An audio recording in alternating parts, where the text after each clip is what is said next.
than and more than the calculated exposure by 2 or 4x log each. Bracket, hindi gagamit niya. Kung ito sa mga photographer, dili sigurado usa ka subject na yung capture.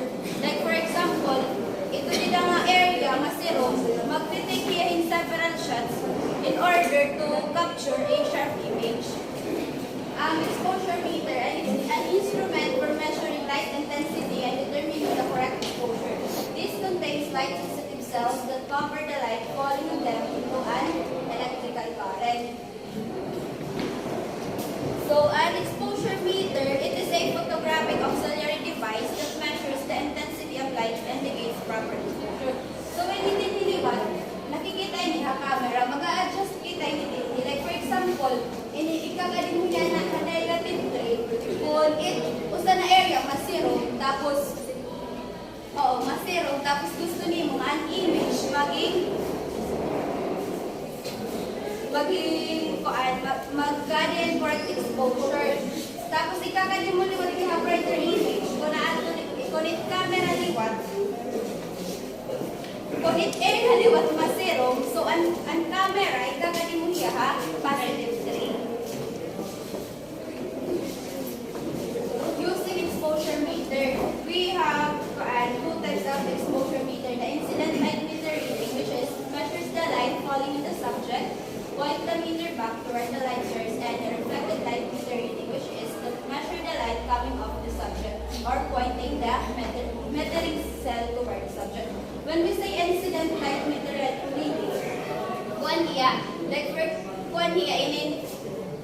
unlight napakadaha subject, while unreflected unlight tingang kaya subject, which is na-bounce back lay or but yung papatatong na maniya. Existing light also called ambient light or available light photography. This is the taking of photographs using only the light that happens to be in the scene. This could be from natural light sources, from windows, doors, skylight, twilight, or afterburn. Or from artificial light sources like table lamps, ceiling fixtures lights, spotlights, neon lights, candles, fireplace, bonfire, and etc. Ang maniniwat na din kung ano lang available na light ito nga na area, asya na yun yung gagamitin. Dere na mag-available. Flash photography. When we say flash photography, brief flash of light produced by burning metal wires or flash bulb or an electric discharge through a gas-filled tube or the electronic flash. It is the most common supplemental light for still photography. This refers to taking of photographs with light burst photography that illuminates its subject with a brief flash of artificial light. When we say flash photography, exposures are made with illumination from one or more photographs. We use flash when we don't have enough illumination of light. For example, in nga picture, wala yung good illumination of light. In order na makaka-capture kita yung correct exposure, mag-pipilin kita yung flash, which is makikita natin yan nakita na nagka-add yung correct exposure. Types of flash. Exposure with flash refers to the amount of light that the camera captures in a photograph when a flash is used to illuminate the subject, which is under this is the shutter speed and lens opening. When we say shutter speed, both electronic flash unit and flash bulb provides light in a relatively high illumination level in a short period of time. While lens opening, flash may be computed by the use of guide number of a flash unit. A guide number is usually dependent on the full speed and the light output.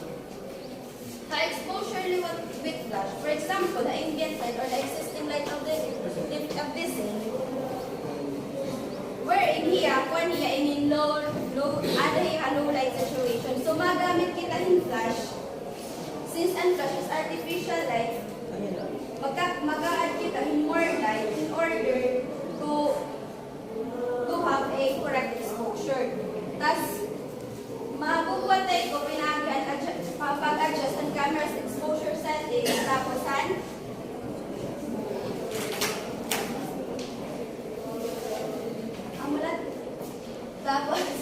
on-camera flash. Flash on camera or not close to the camera with the bracket provides a direct hard light. Asya niya in example on-camera flash. Off-camera flash.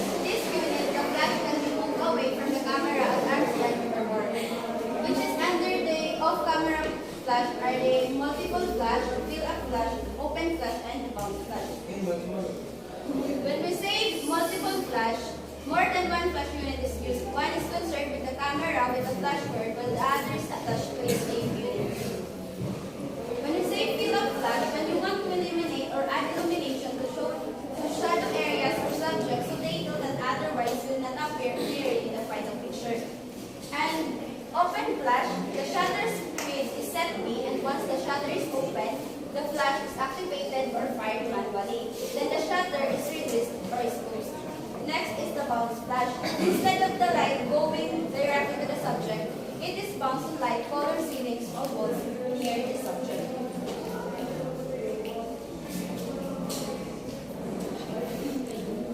Umbrella flash, a modified type of bounce flash by using an umbrella line with silver, white, blue, or amber color specially made for photography.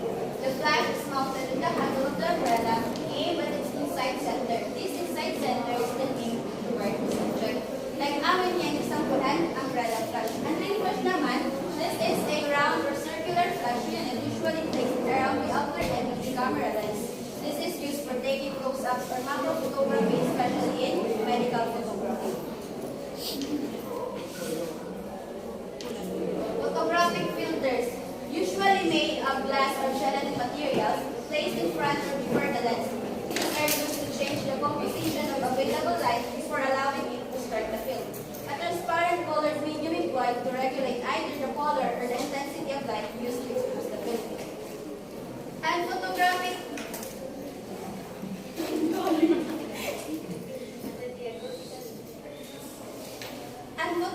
filters, di ba? Tapos ito niyan, yung bubutangan at atubangan yung lens para matanggal ang mga color compensating filters. Tapos, kung anong gimbutang nga dahan atubangan handless, mag-ma-register. Kung ano ang filter na gimbutang nga dahan at handless, asyan ma-register ka to film. Two types of filter used in photography, the optical filter and the particle or solution filter. When we say optical, it is used primarily to control exposing energy or the visible wavelength, ultraviolet, infrared rays, and the composition of working illumination in areas where sensitized materials are handled. While the particle or solution filter used in special photographic procedures like in infrared luminescence.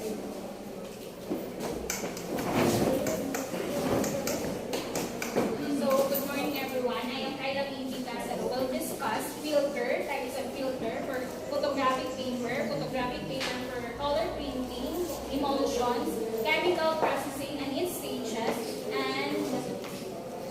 and color combination of photographic filter. First, we have the filter, a homogeneous medium which absorb and transmit differential light rays passing through it. So, filter is very important in the crime scene photography because it helps to minimize glares and refraction, and also filter helps to enhance colors and reduces light coming from the lenses. So next we have the types of filter.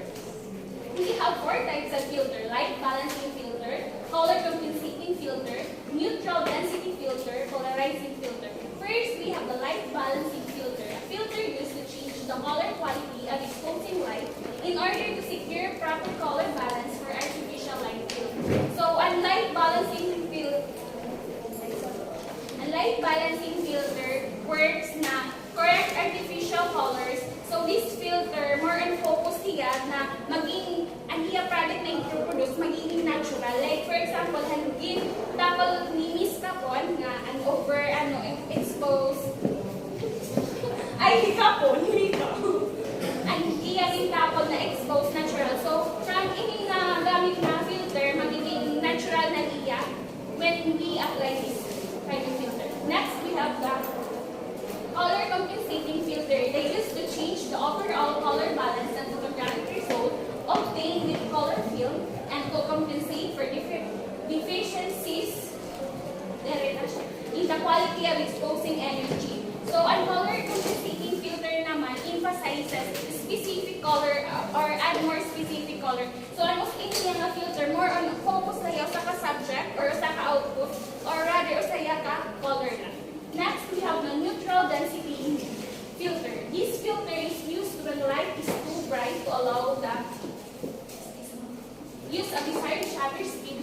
particular film. So it blocks all the lights in neutral ways without changing the color. Next, we have the polarizing filter. It is used to reduce or minimize reflection on subject like water, glass, and highly polished surface. So ini naman niya nga polarizing filter, more on nire-reduce niya ang mga shiny reflection at siya man yan kung ako ginuyakan kanina nga anong din ko ano nika nga ano sama or expose na hiya anong trabaho naman niya nire-reduce niya ang mga shiny reflection para maging more on natural and iya product na i-reproduce. Next, we have the color combination ng photographic filter. First, yellow plus magenta equals red, cyan plus magenta is equal to blue, cyan plus yellow is equal to green, red plus green is equal to yellow, blue plus red is equal to magenta, blue plus green is equal to yellow. So, next we have the photographic paper. Modern photographic paper are basically composed of light-sensitive coating or emulsion on a paper base or support. The emulsion suspended on a gelatin is generally made of silver halide soap to withstand the rigors of soaking in the chemical solution and water during processing and washing, as well as the variety of degree, humidity, and temperature the base is made of wood. Both color and black and white are supplied in rolls or sheet in varying length or sizes.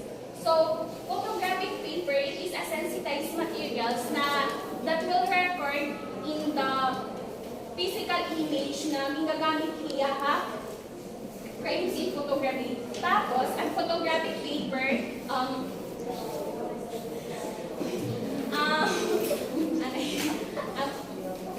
photographic paper, dahil yan yung gagamit na word proceeding because ang iya nga yung texture or ang iya surface, bisan glossy niya, yung gagamit niya, it's because ang iya product na giproduce sa aton is clear, detailed, and quality talaga. As we can see, pag in the printing field, nakakapansin kami ito nga, ang photographic paper, ang iya ginahatag ha ato nga product, or ang result nga ginahatag niya ha ato is quality talaga because of is, to ang detail talaga niya na gagawas ng photographic paper for color printing is essentially similar to the film used in the camera, except the emulsion layer are coated on a paper base and contain couplers with a colorless. Colored couplers are not used because the print would then be suitable for direct viewing. Printing a negative is complementary colors or non-reversal print reverses both the tone scales and color of a negative. Thus, the final result is a positive reproduction within the accuracy limit of the photographic processes of the tones and colors of the original subject. As what said earlier, ang kanina nga photographic film paper, yung gagamit niya na color printing field guide, ang iya color nga ginahatag aton, clear talaga, bisan ang iya surface gloss. Emulsion. It is a thin layer of gelatin containing the light-sensitive silver halide salt crystals, the size of halide contrast, and resolution of the film. So, an emulsion, it is also called as a photosensitive portion of the film. It is a part of the film that record the image physically. So, ang emulsion, hiya ang nagre-react halite na nabandaha iya nga nagre-record, where hiya ang nagre-record han image na.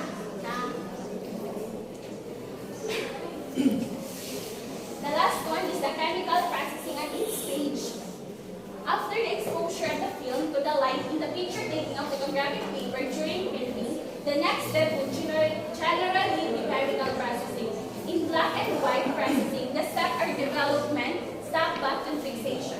In color processing, the steps are color development, stop fix, and stabilizer. So makikita natin nga di, ang black and white, ang iya process na nananago, development, stop back, and fixation. While nga niya color compensating, color development, stop back, and stabilizer. So di rin na ako mag-go deeper kay him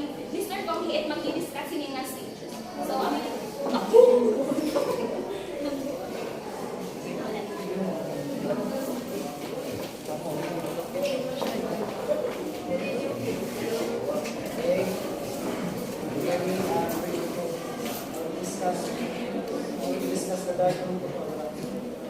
And film processing procedure and photographic printing and studies. Darkroom photography is used to process photographic film to make prints and to carry out the associated tasks. It is a room that can be made completely dark to allow the processing of light sensitive and photographic materials, including the film and photographic paper. It uses a red lighting to allow photographers to control light sensitivity. Dark photography nag-develop nga pag-difference mga image tika na pag-capture tika na privacy. Film processing procedure. Tang method of the film development. How many tang reels and in how many film? Makes the developer stop back and fix according to instructional manuals. In a dry area, lay out the film, openers, scissor, reels, and tongs so they can be readily located in the dark. In a complete darkness, open the film cartridge by simply prying off the top opposite the ends where the long spool worm protrudes. Extend the film, then remove it from the tips in the spool and repeat. Aminian, reels, and any sample like that. Reels. Pagtawid reels, dapat dapat simit sukol pagtawid. Yan di ba yung film, it-gilid na yung mga buhok? Dapat nakatawid niya para pag-hulyo, di makukunog or ma-isip. It pag-hulyo liwat di ba, ini, tikagi, madiliwat tikagi. So, kasama yan sa dire-direction na yung pag after the reading of the film is done, place it inside the green light and develop it up, then cover it. White light can now be opened. Remove the lid cover of the top is full. Invert the top, then agitate it for a few seconds. The timer should starts now. Intermittent agitation should be made during the developing time. After the 5 to 6 minutes, pour out the drain the developer. Pour in the stop bath or agitate the tank some more and after 15 to 20 seconds. Drain out the stop bath and next is to pour in the fixing bath. Agitation should also be done every so often and after 15 to 20 minutes, drain the fixer from the tank.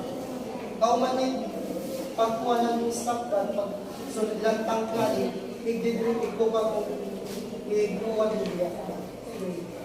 You now wash the negative and severe change or preferably in running water in around 15 to 20 minutes. So now, remove the negative from the developing rays. Get the sponge and immerse it in the water and squeeze it out. So, good morning everyone.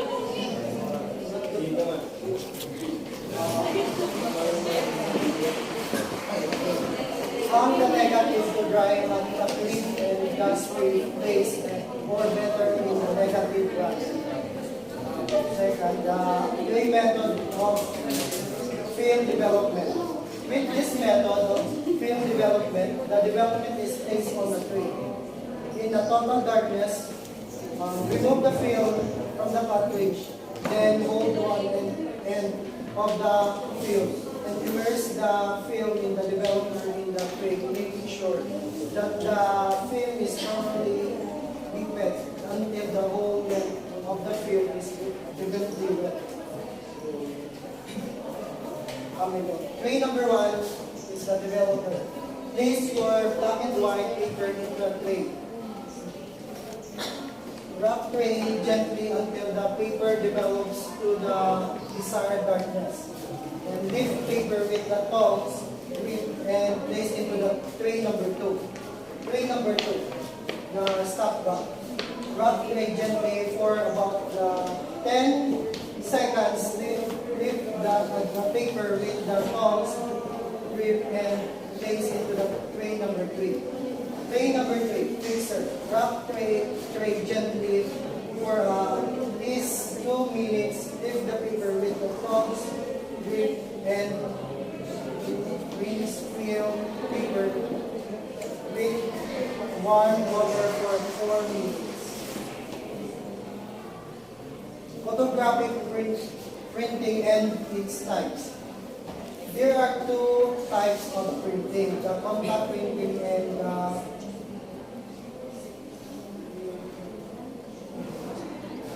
the projection printing or enlarging.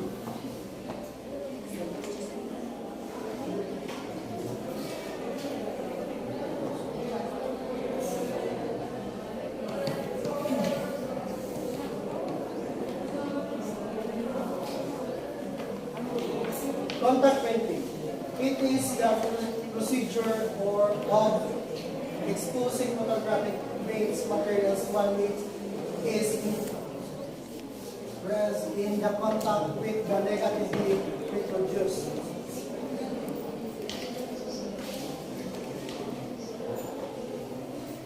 This is the simplest and most economical method of photographic printing.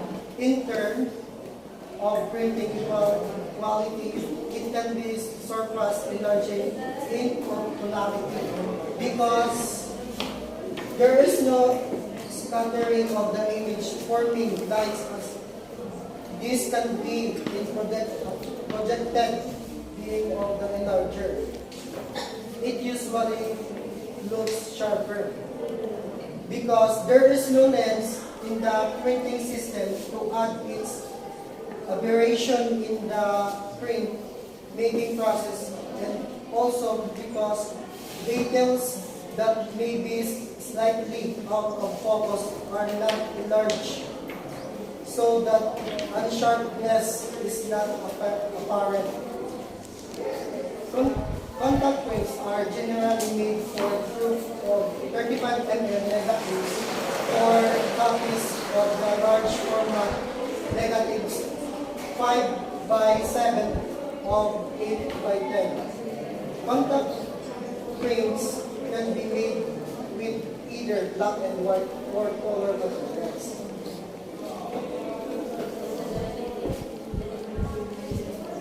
Contact prints may be made with glass and pad.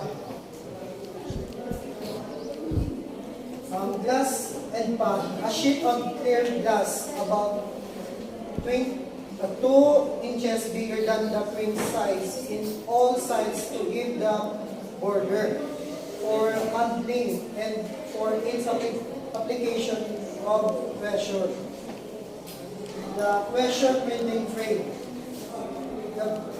This is like a picture with a removable block leaf spring on the block into the place, and it exerts pressure against the glass in the frame.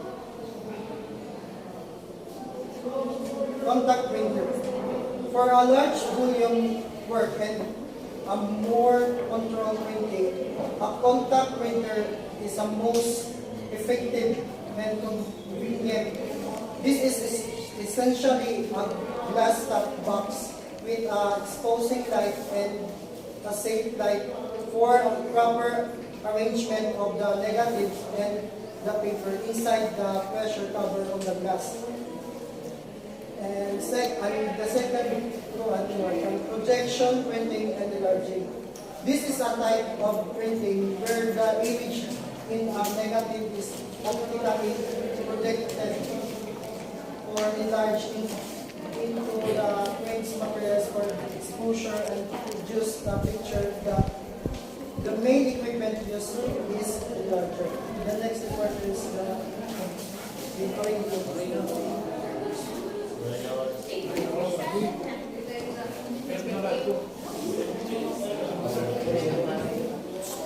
po sa rin sa video. Next class in Inay. Good morning everyone. I'm Marie. Talk about the parts of the larger function and the wavelength, light wavelength and refractor.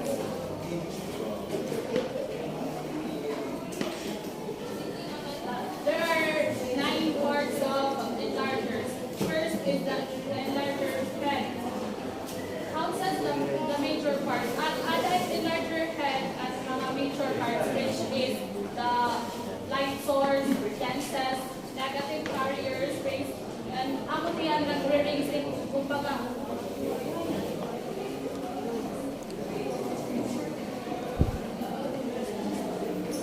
So, pakita ko na lang picture. Di ba, nakaka-picture out ka man gawin ko? Pagkat microscope nga daw, enlarger. Ako ito yan, nagre-racing ang panda ko nga handa ko ba, gawin ko, alat baw-baw hit camera.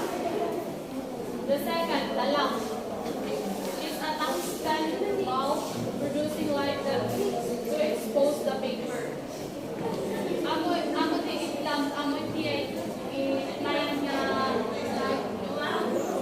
nag-expose sa paper. Nag-expose sa paper para makakuha ang image. There are two general types of enlarger, which is diffusion and condenser. Diffusion enlarger has a white plastic or glass diffuser to scatter light rays from the bulb in different directions. The negative will uniformly illuminated by rays or that overlap softening contrast and detail of the print. Kumbaga, if diffusion enlarger, para hindi ang condenser na amat yan, baga dahil yan white plastic na dahil camera na nagbubuan para makuha white and black image. Among diffusion enlarger, it kaurugan na nakadaha ang mga lamps. Among yan nag-diffuse light para bagas one color. Bagas dire mag-white and black lang. And the condenser lens is a condenser enlarger. Is comprised of two convex elements that directing light uniformly over the area of the negative. Among the rays will go, among it rays na go straight through